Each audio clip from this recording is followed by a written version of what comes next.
Well, we are so pleased that our next speaker was able to rearrange her schedule to be here with us today.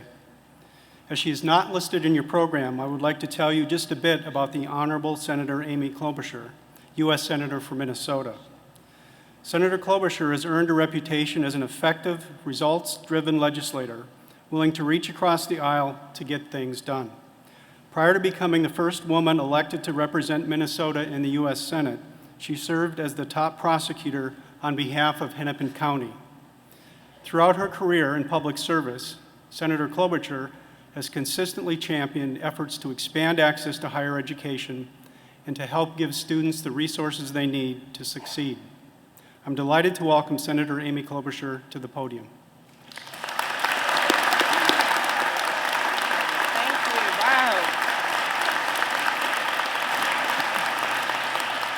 Well, thank you for that kind introduction, Dr. Matichek, and congratulations to Dr. Miller to be the 20th president of Hamline University.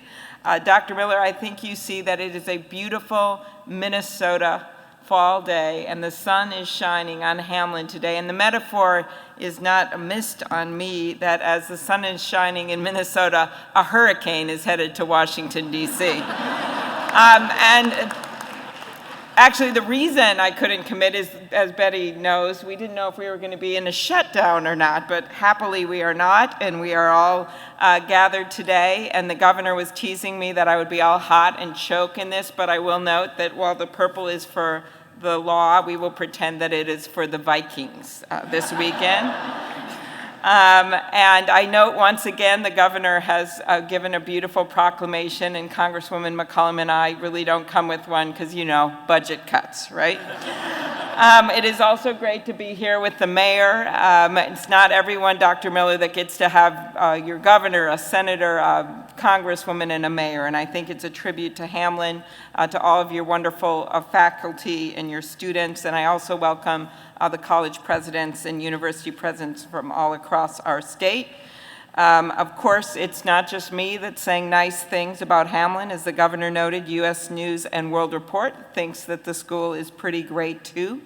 But mostly this is a celebration of a new leader. There have been 20 presidents of Hamline, stretching all the way back to the university's founding in 1854.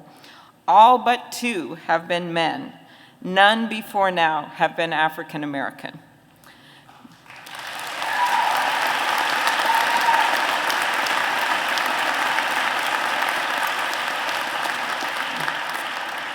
But giving people of all backgrounds opportunities to succeed and lead is nothing new to Hamline. Your first graduating class, the class of 1859, was 2 sisters, Elizabeth and Emily Soren.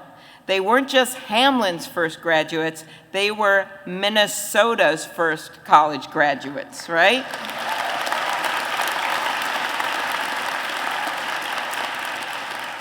And your first graduate of color, she was also a woman, Anna Arnold Hedgeman, class of 19... Okay,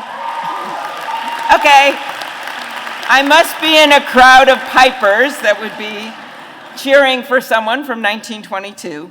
But as we know, the Hedgeman Center here on campus is named in her honor.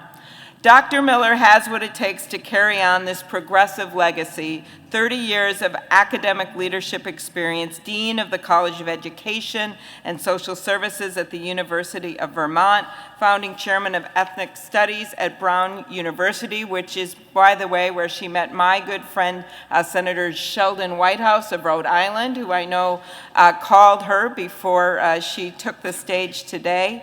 And all in all, Dr. Miller has way more public service work than you want to listen to me stand up here and talk about. A deep dedication to justice learned while growing up as the daughter of civil rights workers in Virginia. All of this experience will add so much life to this university. Beyond that, one of the things that really strikes me about Dr. Miller is the passion she shows for Hamline students. It's clear that she doesn't see herself as solely an administrator pushing papers around. She sees herself as first and foremost a teacher. She wants her students, and they are all her students, to learn, to serve, and to grow. Dr. Miller's deep dedication to giving Pipers everything they need to succeed in college, and even more importantly, in life, is a great fit for this university.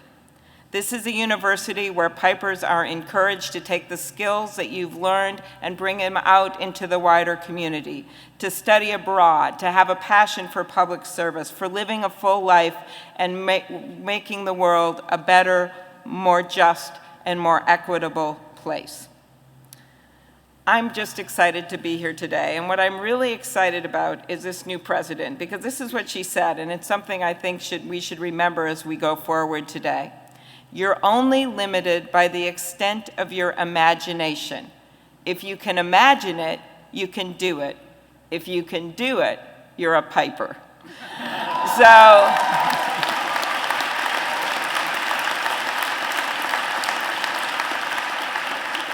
I hope I didn't take that from your speech. Okay, because that's always bad when the speaker takes away from the, okay, all right, good. But I'll end with this, my daughter is actually in college, and it's very rare that I get a message from her. So I saw it as a sign that I got a message as I came over here. I've taken to now calling her when I'm on airplanes and saying, I have 5 minutes before they make you turn off the cell phones, call me. And it always works, because then she knows I can only talk for 5 minutes.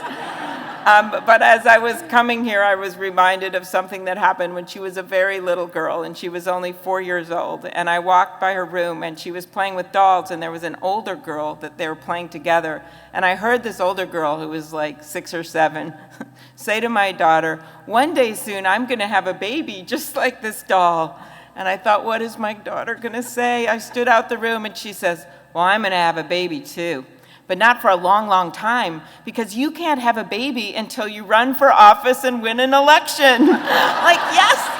I thought, we have set expectations high enough in our household.